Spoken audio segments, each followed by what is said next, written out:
Hello everyone, this is Professor Aldo Piñón, and today I'm going to cover section 5.2, the linear momentum equation. The learning objectives are applying Newton's second law of motion, conservation of momentum, and Reynolds transport theorem to the context of a control volume to solve hydraulic problems. Of course, we'll go into the derivation, we'll explain what are the assumptions, and when can we use it, what are the rules to use linear momentum equation and solve hydraulic problems. As an introduction, we have that changes in flow direction or magnitude cause changes in fluid momentum. Okay, and because of we know that the derivative of mass times velocity results in force, we know that the change in a velocity inside a pipe or a system will create forces acting on the coincident control volume. Now these forces can be used for diverse purposes. For example, we can use the linear momentum being applied here when you have a really small nozzle, you know, that where you are changing your flow. You can use the force applied to cut through metal. You can have a bend like this in second example, use the force developed by this bend to propel somebody up. Or you just need to know that when you have a bend in a piping system, you are going to have to secure it so that this bend is not propelled outwards by the force that is being developed because of the linear momentum. Okay, so starting from the conservation principles, we need to define momentum. So we need to start with a small particle and then use the concept of the integral. So momentum is velocity times mass. For a small system particle, that's going to be the integral of dm, differential mass. But differential mass, we know that it's going to be density, which is a constant, times differential volume.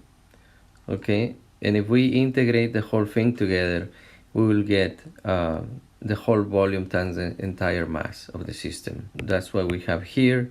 Now, when you take the momentum and take the derivative on the system, you're gonna get the force. There's more than one force in the system. So Newton's second law, states that these two equations are correct. Also, there's a way to represent this as mass times acceleration. Okay, so as we recall, when we were looking at Reynolds transport theorem, there is a time in a piping system or just in a flow system that the variable in the system is equal to the variable that we're studying in the contents of the control volume because they're coinciding at 1 second. Okay, so because of that, we can say the summation of all the forces in the system is going to be equal to the summation of all the forces acting on the contents of the control volume. Now, we apply the Reynolds transport theorem to a fixed non-deforming control volume. Our uppercase V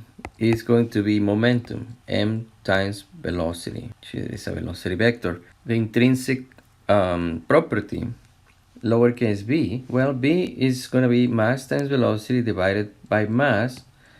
Therefore, it's just going to be velocity. Actually, it's going to be the velocity vector. First part, which is the time rate of change of momentum of the system. And, all we have to do is substitute b with velocity vector. Is going to be equal to the time rate of change of linear momentum on the contents of the coincident control volume that coincides with the system at a particular time, plus the net flow of linear momentum of the contents of the control volume through the control surface. So just like mass flow rate, linear momentum is going to be just flowing through the system, is going to be acting just pretty much like flow rate acts inside a control volume. Now, if we combine the last three equations, we know the summation of forces in the system is equal to the summation of forces in the contents. Then we can change the first part of Reynolds transport theorem on the left equal to the summation of forces, and therefore we have that the summation of forces is going to be equal to the rate change of momentum in the context of the control volume plus the net linear momentum coming in and out of the control surface. Okay, one more thing here is, let me go back to equation 3. How are we going to express the net rate of flow of linear momentum? Well, remember that when this integral is going to be the summation of inflows and outflows. The only thing that is happening is that you have, now you have a velocity, then you have rho, then you have velocity again, and then you're going to have, cosine theta, and then your area, and this is going to be this is going to be out minus, again, velocity rho, again, velocity cosine theta a2, 1, which means the inlet. Now, if the velocity vector is normal to the surface vector, you're just going to have b rho b a 2 minus b rho b a 1. And notice that this is the same, any of those is the same as just b rho q, because velocity times area is equal to q. That's why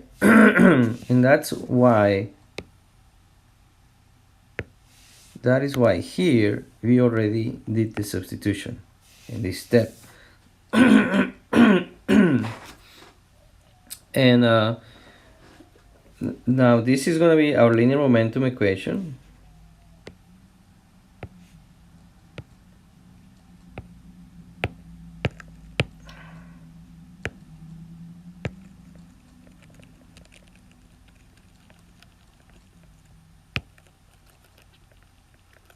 Okay, which is the single most important equation in this section. And when you apply it, it's going to be equal to the summation of forces. We're going to see in the next slide that usually our flow is going to be steady state for most or all of these problems. So we can eliminate this part.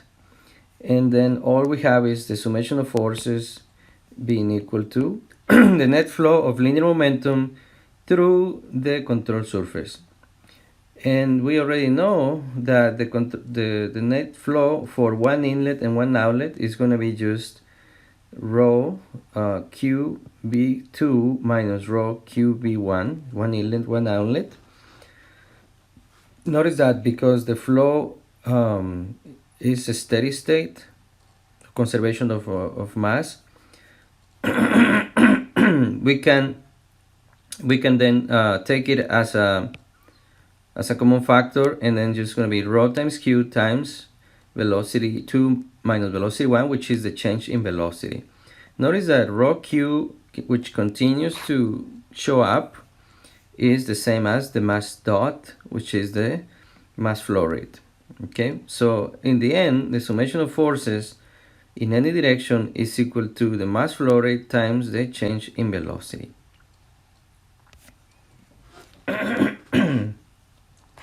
Summary of the linear momentum equation. For a net force, basically what is going to cause a change in momentum are going to be three things: a change in flow direction, a change in fluid velocity, and a change in the velocity profile. I guess the first and second, they're kind of the same. I think I forgot to put another one here. Please bear with me. Change in area of flow. Okay, that's definitely gonna cause some acceleration, the velocity is going to speed up or it's going to reduce, and that's going to change your momentum. Okay, and which forces are considered in a control volume when we solve for the linear momentum? Well, we're going to have first the force due to just the normal pressure. For example, here in the diagram, you notice that there's always pressure, and to get the force, you multiply that pressure times the cross-sectional area. So you have a force right there, and then the force on the other side. Okay. The second type of force is the force due to the weight, which we have right here. Of course, although that force is small compared to the other ones, sometimes if it's a very small system, then it's very significant. And the third force, which is the most important one, is the force the reaction force on the walls, okay, and blades, which are caused by a water jet hitting on that wall that is being contracted or expanded. Let me show you. As the jet comes here, the jet is going to hit this wall because it's changing. That's going to cause a change in the momentum, and that's going to push my system out. My whole system is going to be pushed upwards, and there's going to be another reaction force with an opposite direction. We're going to call this Fy, just because it's on the y direction, that is going to hold this reducer in place so that my reducer doesn't just blast out or it's become separated from the piping system. Okay, I hope that kind of makes sense. So those are the forces that we're going to be talking, but notice that this force, I'm going to call this force of the jet, okay, that should be equal to this reaction force on the wall, F sub y, but with opposing directions, with just opposing directions. Now you need to create your free body diagram, and all the forces must be balanced so that summation of forces in x is 0 and the summation of forces in y is 0 for the problem to be correct.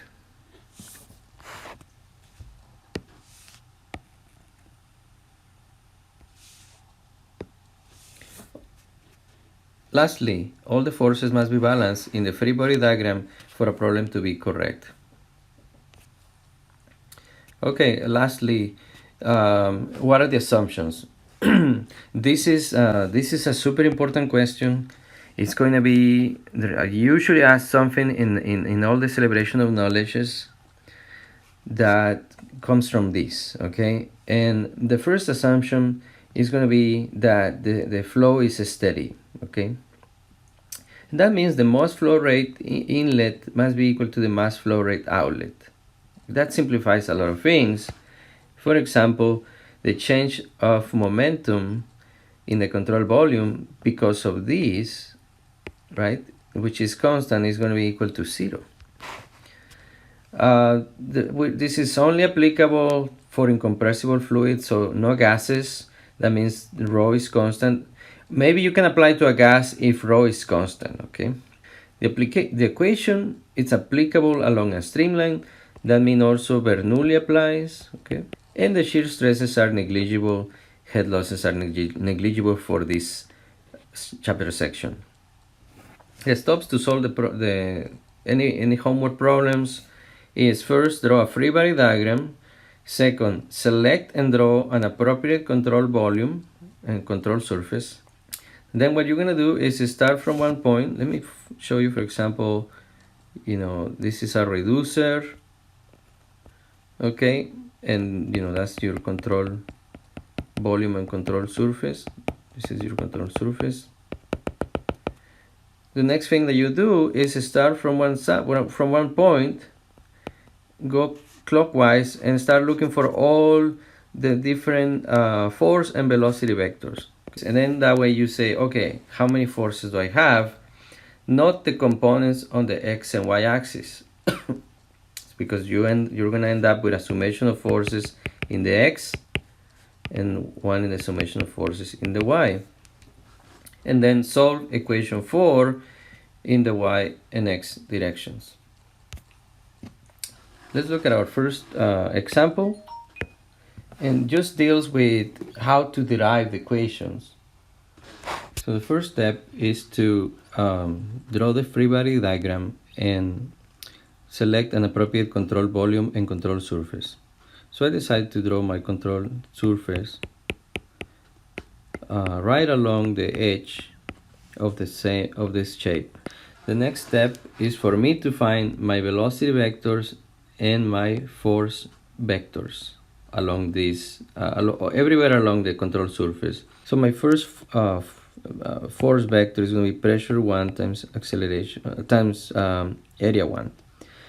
What is happening here is this sign right here, this symbol indicates that the flow is continuous on to the left. Therefore, we know that this pipe is pressurized on section 1.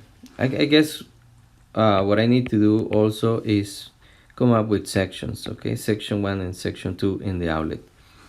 So pressure 1 and pressure in area 1, it's a force vector, and it is acting on it. You know, it's greater than atmospheric pressure. Then I'm gonna come all along. I'm just gonna do the forces first, and then I know that my jet is going to be impacting right here,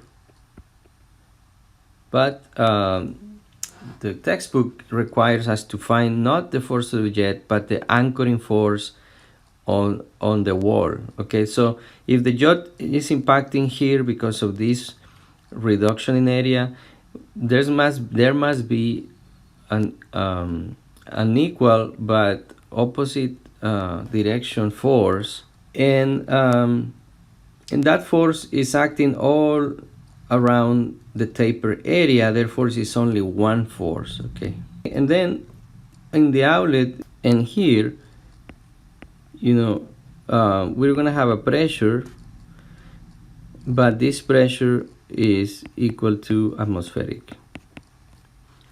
So it's going to be 0. So no force there. This force, there's no more forces there. So we finish that. And the next part is to find all the velocity vectors. And we know there's going to be a velocity right here at the center line. We're going to call this velocity 1. Okay, and it's not just the velocity vector, but it's going to be the dot product between the velocity vector and the normal surface unit vector. So the normal surface unit vector always points outwards from the control volume. Therefore, my surface area vector n is pointing in this direction, and we have a theta formed between them. Okay, and that theta is 180 degrees. The second velocity is right here, velocity 2 vector, and the normal surface vector is acting on the same direction, and theta is 0 because, you know, they're both act on the same direction. Next, so we start by writing the full form.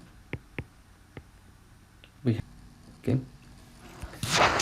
So the first rule that we saw is for the application is that the flow is going to be steady, so this part becomes 0, and in the end we're going to have let's start with the summation of forces in x first.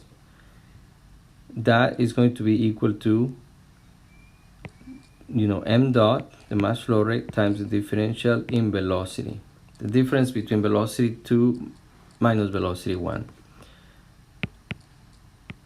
So rho q, which is constant, times v2 minus v1. Okay. Usually, if you have an angle, I mean, you will have to find the particular component of the vector for the x-axis. Okay. The summation of forces is going to be pressure 1, area 1, which is greater than 0. We continue to scan around. Fx has an opposite,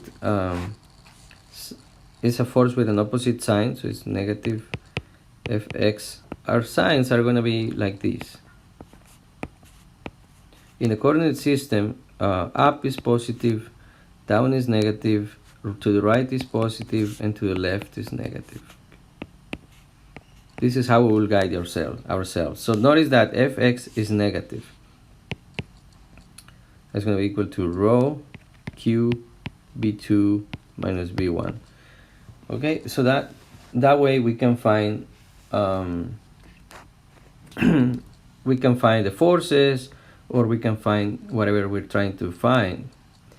Usually you'll solve for Fx because you want to be able to design these flange bolts with enough force, anchoring force, so that this nozzle doesn't move out of place because of the change of momentum.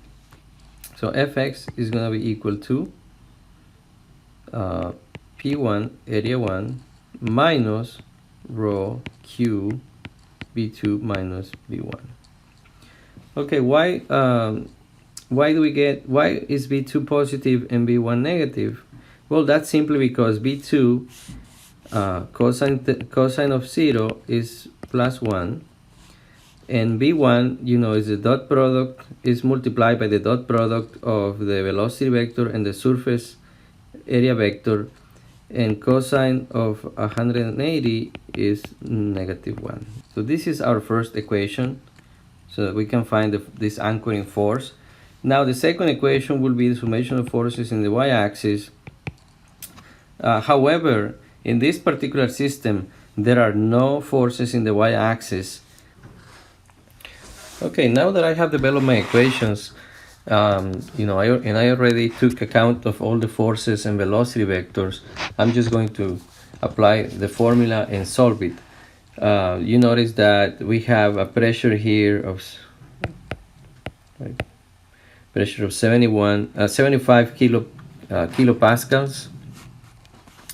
Velocities, we don't have a velocity, but we have a flow rate of 0.08 cubic meters per second going through, and I think that's about it. So we don't have velocities, but we can find the areas, right, because we have these diameters.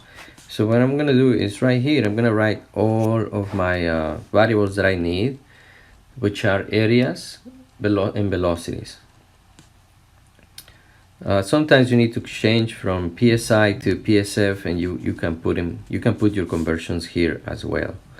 So let's start with area. Area 1 is going to be pi over 4 times the diameter, which is 0.3 meters square. So the area in the section 1 right here. That's going to be 0.0707 square meters. Area 2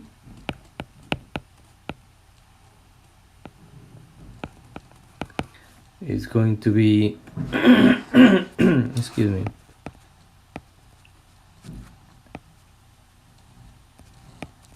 0.03142 square meters. The other thing that we need is our velocities. So velocity is going to be flow rate divided by area 1, velocity 1. So 0.08 divided by 0.0707 square meters is going to give me a velocity of 1.13 meters per second, and velocity 2 .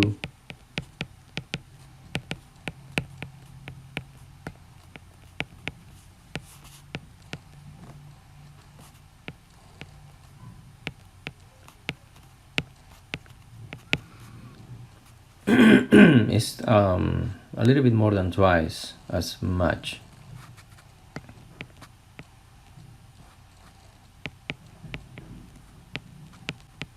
So we're going to be referring to these constants, these variables. All right, so the next step is to find our force on the x-axis, which we said that is going to be equal to pressure 1, area 1 minus rho q, b2 minus b1. So the first variable is 75 kilopascals, but remember, one of the rules that we mentioned is always work in units of Newton, meter, and second, in kilogram. So this is going to be pascals is newtons over square meter times area 1, which is 0.0707. We're going to erase this from here. Then we have minus rho. Rho is 1,000 because this is water, and if it doesn't tell you, assume it's water. Usually the problem will say what liquid it is, times the flow rate 0.08 times I'm running out of space here, velocity 2, which is 2.55 minus 1.13 meters per second. Okay, so your result is going to be 5,302.5 newtons, which is just the pressure itself, minus 113.6 newtons, equal to 5,188.9 newtons. That's going to be our answer